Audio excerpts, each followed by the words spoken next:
Welcome to the Wish I'd Known Then podcast, where we focus on how authors found success, looking at strategies that have taken them to the top of the bestseller charts, as well as what they've learned from their mistakes. Because being an indie author is more than knowing the latest marketing trend. It's about being innovative and creative and learning from your mistakes. Your co-hosts, Jami Albright and Sara Rosett, couldn't be more different. In fact, they're a study in contrasts. However, despite all of their differences, they agree that sharing what they wish they'd known, both the good and the bad, is the key to moving forward. Let's get to the show. Welcome to the Wish I'd Known Then podcast. I'm Sara Rosett. And I'm Jami Albright.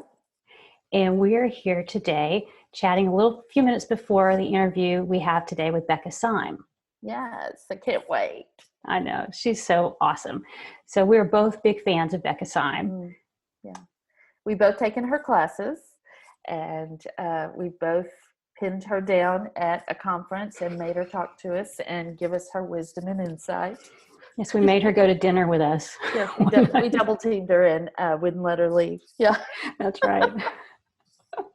That didn't sound right, but yeah. No, I think Becca is an interesting person to talk to because she's so smart. She knows so much, and she's an excellent fiction writer. But then she also has all this knowledge about personality and using it to help you write better and faster. Mm-hmm. And I just think I've taken 2 of her courses, and it's really helped me kind of zero in on what will work best for me and kind of filter out some information that's not as helpful. Right.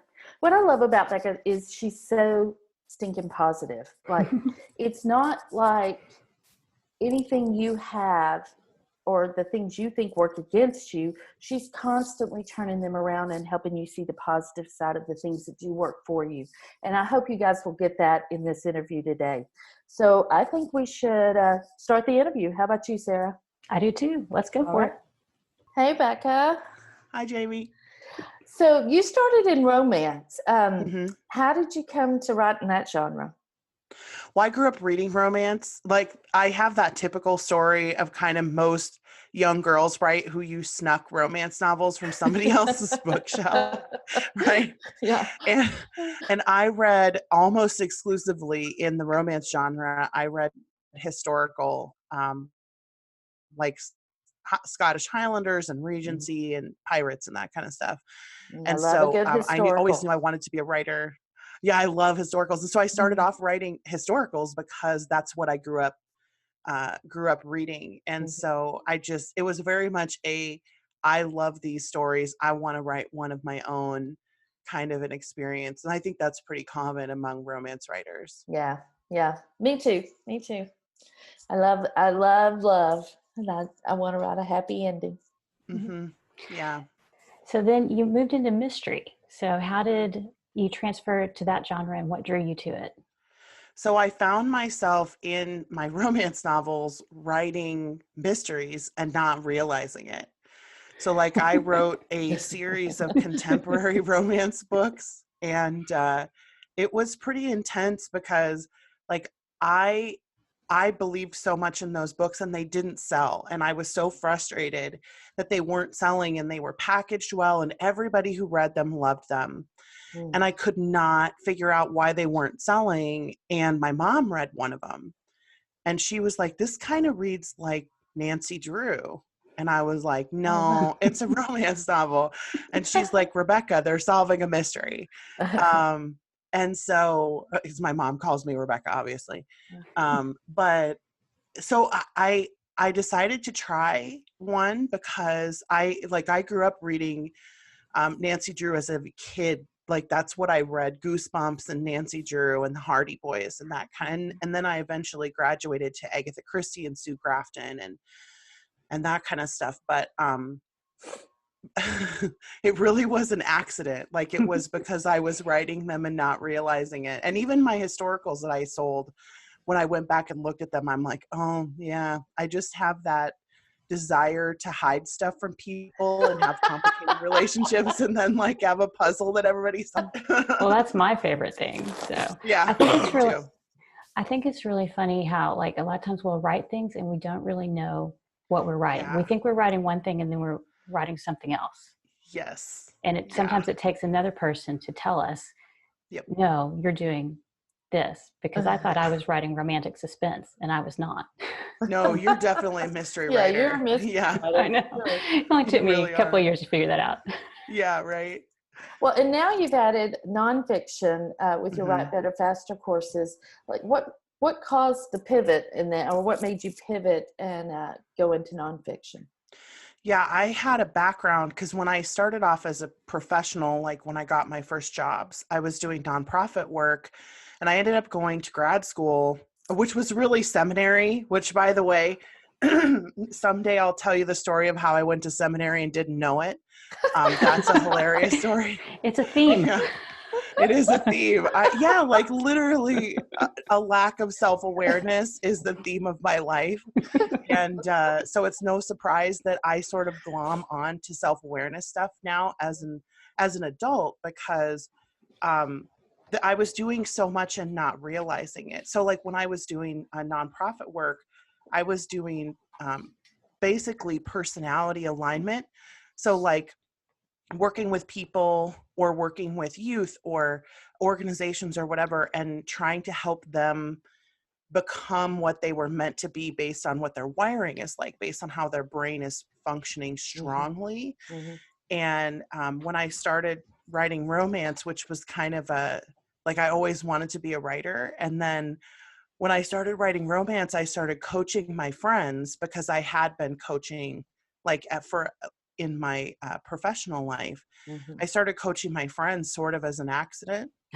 And then it sort of just snowballed from there, because it's that's such a great. powerful program. Yeah. Yeah, it is. It really is. Yeah. So you've got a lot going on, like with Yeah. your all your fiction and your nonfiction. So how do you juggle it all? And do you have any tips for the rest of us? Yeah. I mean, for me, it really started to clarify when I decided what was more important to me. Like, was it more important? Because of course, like I like people, and I like people's opinions matter to me. I mean, I guess there's no other way to say that. That's actually a strength behavior, by the way. It's called significance.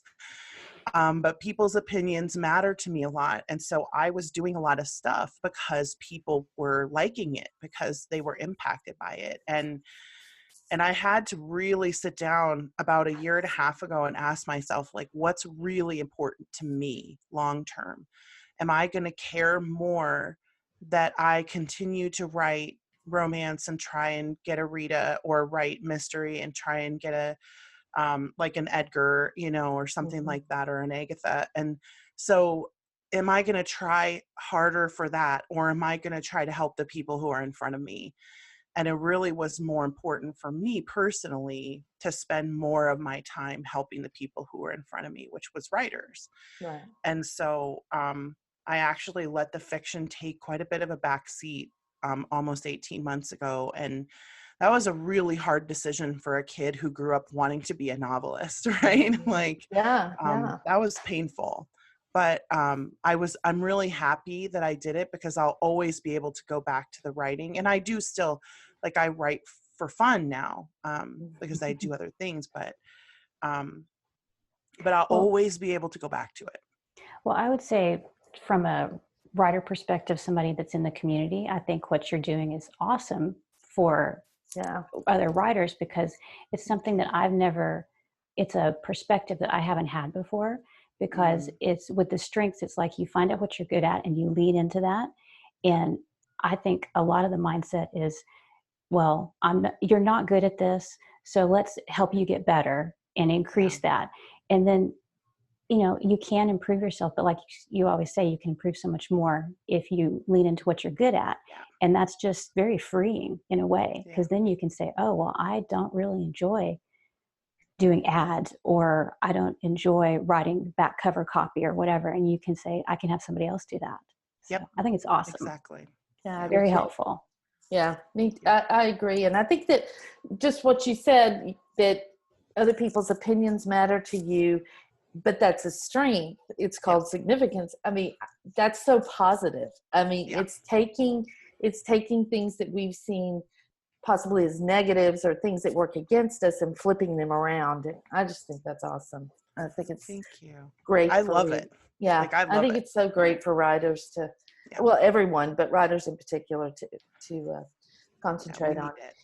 So what would you say is your biggest wish I'd known then moment?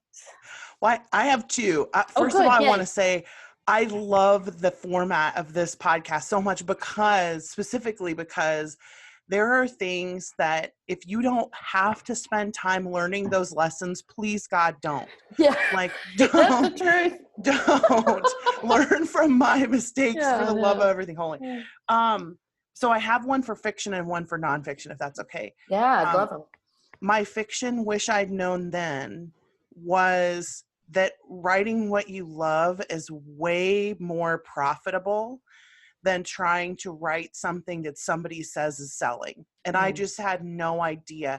And if you've never heard Jennifer Barnes talk before, listening to her last year at RWA sort of blew my mind because she talked about how people's first books tend to be their best sellers when they but with the fans, right? They're the most popular with the fans because they're meeting all of those. And I keep thinking back to my very first books that I wrote, and I'm like, yeah, those my two first books are the two fiction books that sell the best because I let myself write what I loved to write, and I wasn't thinking about. And Jami, you've had this experience, and several other writers have had this, where when I get to write what I love, it's like the readers respond so much better. And so that's my big, I wish that I hadn't gone market chasing. I wish that I hadn't gone trend chasing. Right. Because when I came back around again and started writing mysteries, which I love and always thought I was too crappy of a writer to write. and that's why I didn't write them at first. Which is horribly judgmental of me. Well, they're kind of intimidating. It's They're an intimidating genre because there is a lot of moving parts to it. But if you love it and you know it, then you should try it. And when your brain works that way, you just create the complex puzzles regardless of what you're doing anyway. Right. And I was writing romance and not doing a very good job of it because I was meeting the wrong reader expectations because I was really wanting something else out of the book. So that was a huge one for me. Yeah. My first book is like an homage to romantic comedy. I mean, every thing I love about romantic comedy is in that first book. So it probably is why it's done as well as it's done, because it just hits all the buttons. Yeah, because you kind of wrote it as a fan of the genre. Oh, I did. So you meet all of the fan expectations, and I think that's so huge. Yeah. I think that's such a good wish I'd known then piece of advice, because that is so true. And what's your nonfiction one?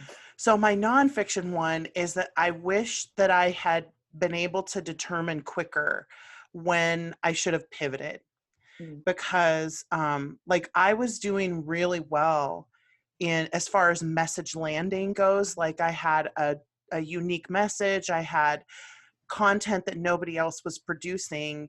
And it took me almost 2 years to do something like start a podcast, because I was waiting for my fiction to feel like it was really the center of my life. And I was kind of doing the coaching off on the side, but I wasn't aware of just how big the landing was. The message just landed so powerfully. And I really wish that I had started my YouTube channel. I have a YouTube channel podcast that I wish that I'd started about 2.5 years ago, when I first started to see the need in the community for it. Because I could have 300 episodes out, right? You know what I mean? And that kind of was a big wish I'd known then. Yeah. So did you have the gut feeling that you should, and you just kind of put it off, or did you just not even recognize that? Yeah. And is normal, I didn't trust my own expertise, which is so stupid, because, and not stupid oh, I'm such an idiot, but more it's not logical, because I had been already doing this coaching with this Gallup program for more than 10 years when I had that idea. And I thought, I really need to get this information out there. And then immediately in my head was but are you really the best person to do that? Do you really know enough? Are you really smart enough? And are you really going to help people? And then there's also, because I do have significance and it does matter to me how things land, I didn't want to alienate and offend anybody and like push people away or get negative attention for myself. So it's taken a lot of support from my like 3 best friends to actually do this podcast where like I'm a target, you know, and not that anybody is a target, but I feel like I feel very exposed. Sure. Yeah, So, it is exposing. it was fear. Yeah. It was definitely fear. That kept me from it. So what would you, why do you think there's such a need for what you do in the community? Some of it is because what goes on in our brain is so subconscious and so immediate, and we don't ever question that it's different from what goes on in anybody else's brain. Like until I heard about the Strengths Finder, I assumed everybody wanted to be on stage and wanted to be the center of attention. And you know what I mean? I was like, no, that's just you and me. I say that's not true. Right? When I met Jami, I was like, oh, this girl, I get her. I understand her. Because I feel like as a significance, like I have something important to deliver when I get on stage. And so I have a lot of confidence in myself when I step out there.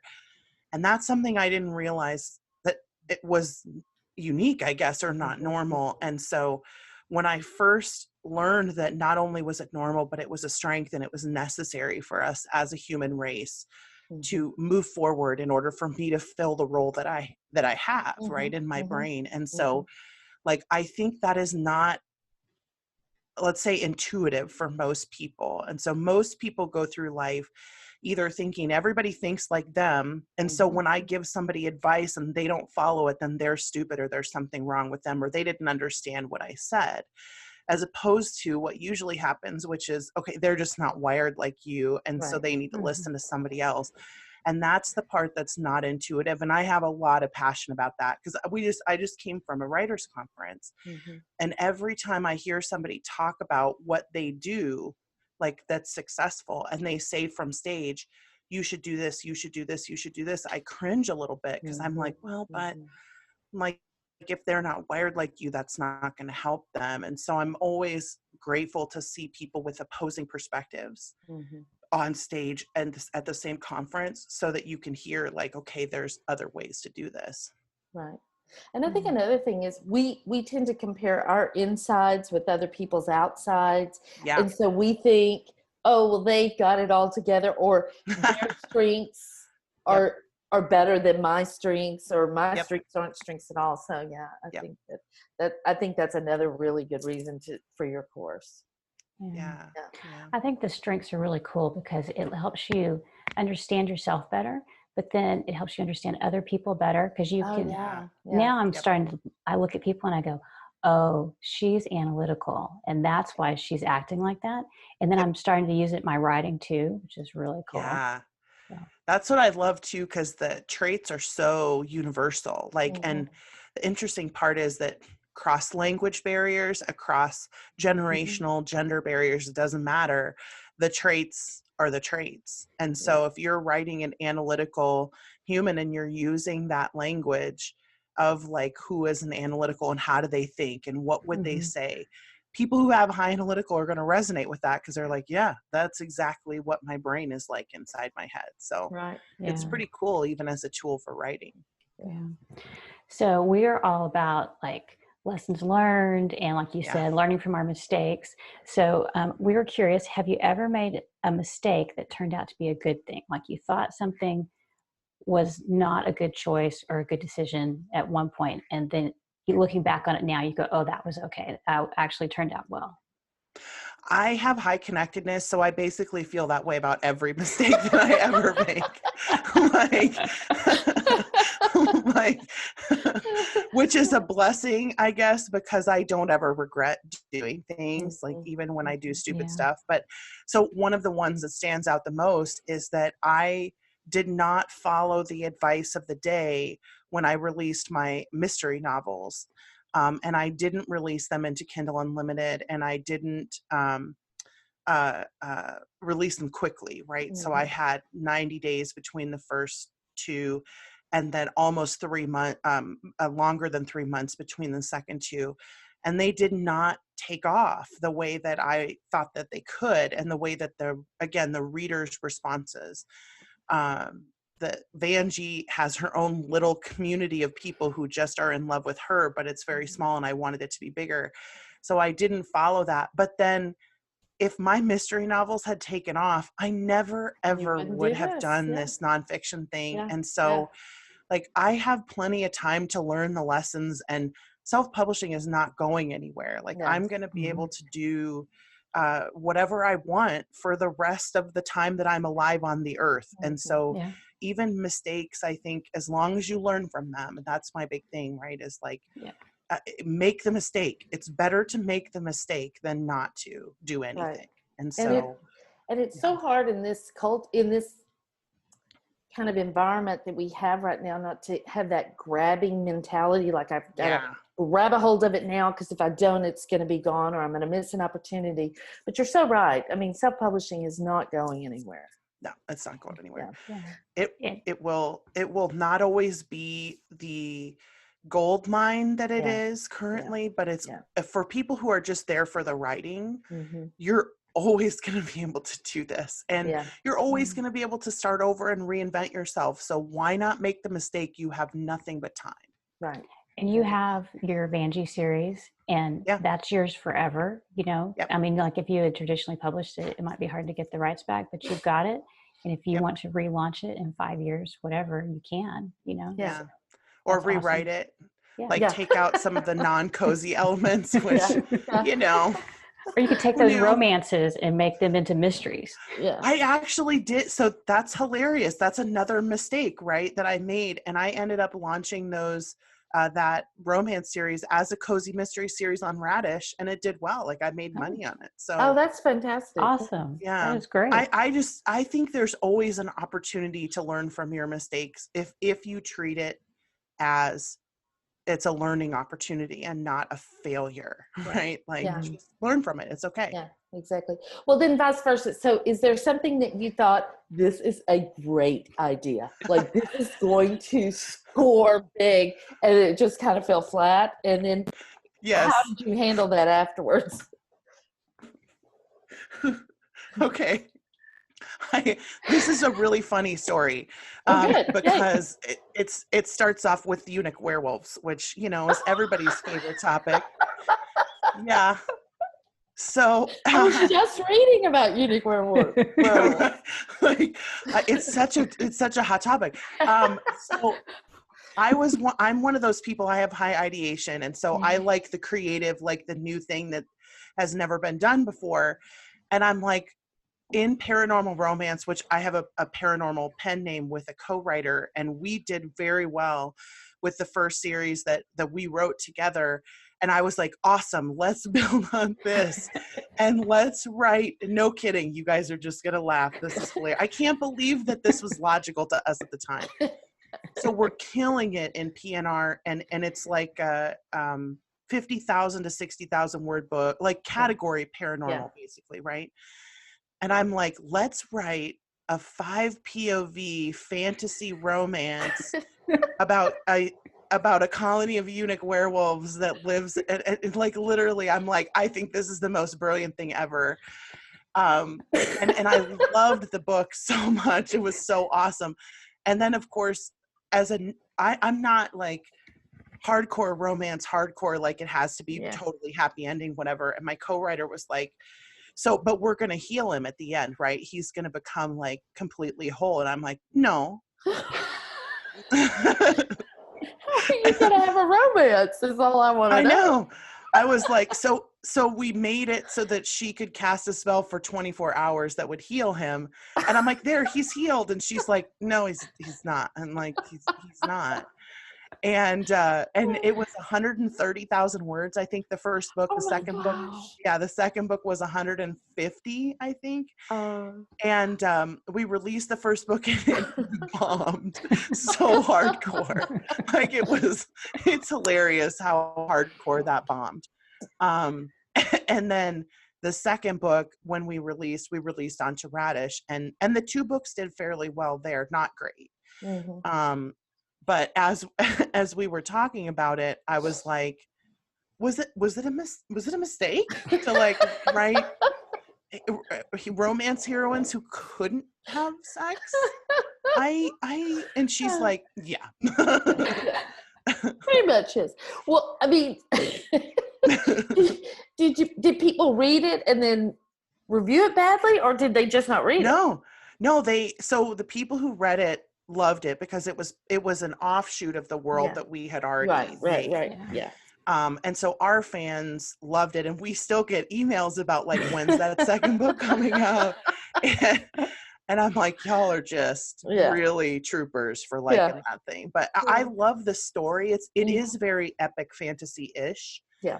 And so we've been talking about rewriting it as a real fantasy romance and changing some things about it. But it never got reviewed poorly. It just didn't get read. Oh, just pretty niche. Yeah, it's a very niche book. Like, I'm still not quite sure who that niche is comprised of. Well, you found some. Other than me. Like, I loved it.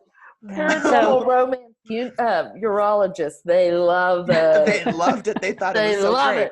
It. Well, of course, it's magic, right? So everybody was reading it thinking it's magic. You can just fix it. And I was like, you can't fix it. Like, you break the rules. And so we're going to fix it. Yeah. So tell us a little bit more about Radish, because I've heard about that a little bit. Do you recommend that? Not recommend it? And who do you recommend it for? Yeah, it's a hard question because the people who sell on Radish just sell bonkers.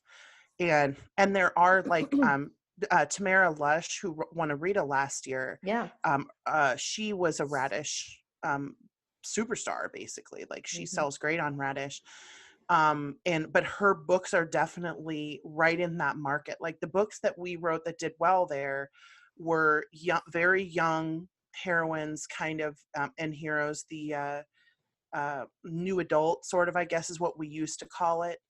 But very, very hard, I guess, it's hard to categorize that platform because the stuff that sells, it's almost like a very niche-y place in itself. Like, there's this one series that sells that is steampunk, like turn of the century steampunk historical, written by a guy, and it's not really romance at all, but it sells like hotcakes.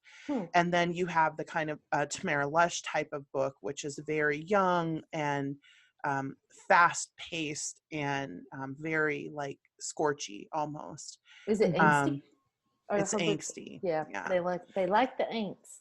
Yeah, so I would say look at what sells there and see how well you fit in, because when they promote you, you sell well because they do a really good job of promoting their writers. And then when they don't promote you, you don't sell as well. So you have to really be on top of writing what works there, I guess, is the best advice. That's really cool. Yeah. I know some romance authors that do pretty well in there, but but I think you're right. I think they write either pretty angsty or young adult, new adult stuff. YA and new adult do well. Yeah. Well, we're kind of getting towards the end, so we want to end on a positive note. And we want to no more eunuch werewolves. And more stupidity. Even though that's a really fun topic. So, so what's the biggest thing you've done to set yourself up for success, either in writing or marketing or both, whatever? I would get connected as quickly as possible with a community of supportive people, because you can get through an awful lot when you have people who support you, and there will be stuff to get through. Right. So that's exactly. I agree. That's really awesome. And Mink is Novelist Inc. In case anyone isn't sure about that, but writer friends are awesome. We have a very spend a lot of time alone at our desk or in a coffee shop with our earbuds in, and it's great to get together with other writers, and connect. So tell us where we can find you and your stuff online. Tell us about your books and your podcast and all that. So the easiest place is if you go to YouTube and search for the Quitcast, Quitcast. That's the place to find kind of my nonfiction platform. And if you are interested in reading the Vanjie Vale mysteries set in Montana, she's a pastor baker. And so if you're interested in those, go to rlsyme, rlsyme.com. And that's kind of how to find me. Awesome. All right. Thank you for joining Great. us. Yeah. Great. And then do you have a website for your nonfiction stuff too, or is it just the best Yes. to go to the podcast? Yeah. It's the betterfasteracademy.com. It's all one word. Betterfasteracademy.com. Very good. Thanks. Thank you, Becca. Yeah, thanks for having me. It was a blast. Thanks for listening to the Wish I'd Known Then podcast. We hope this episode inspired you, empowered you, and made you laugh a little bit too. If you loved it, tell your friends about it. And if you feel so inclined, leave us a review. We look forward to being with you again next week.